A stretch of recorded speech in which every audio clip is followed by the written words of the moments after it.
Hey everybody, welcome to our weekend check-in video for WSTS-47 Intro to LGBTQ Studies for Saturday, September 17th. Just going to go over a few items as I always do to help you stay on top of things, so let's get started.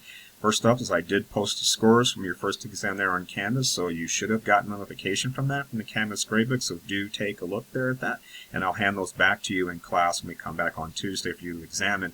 And do recall the grading scale for the course, that your final grade is not just based on your exam scores, so don't be too disheartened if you didn't do so well, because some of you definitely have some room for improvement, but you'll see that when you get your exams back.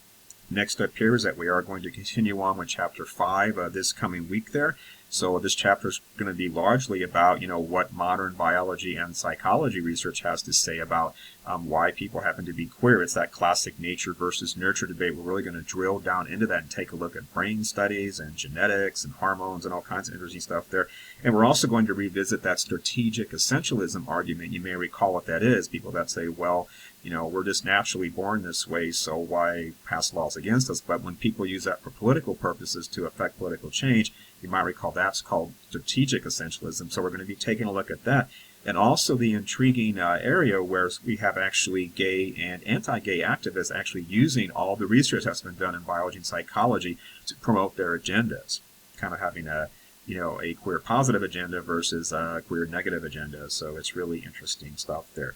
We're also, at the end of the week there on Thursday, going to be starting Chapter 6 on the chapter that's called Queer Diversities, and really addressing the issue, what is diversity? Because we hear that word a lot, but what does it mean when we plug that into the queer kingdom, if you will, there? It's kind of a two-sided coin we're going to see, of really interesting stuff.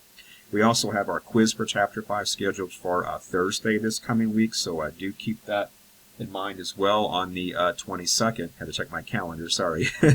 So make sure that you're ready for that as well. You'll take that in your group, your new groups that you got assigned to there. Well, that's everything I wanted to say for right now. I try to keep these short and sweet so you can stay easily on top of things. So I will see you in class on Tuesday. Again, I'll hand your exams back then. So if you need anything in the meantime, please reach out via email on Canvas and I'll be glad to get back to you. Otherwise, I'll see you in class next week, and enjoy the better weather. It's so nice that it's not like blazing hot outside finally, right? So I'll see you next week. Take care until then. Bye-bye.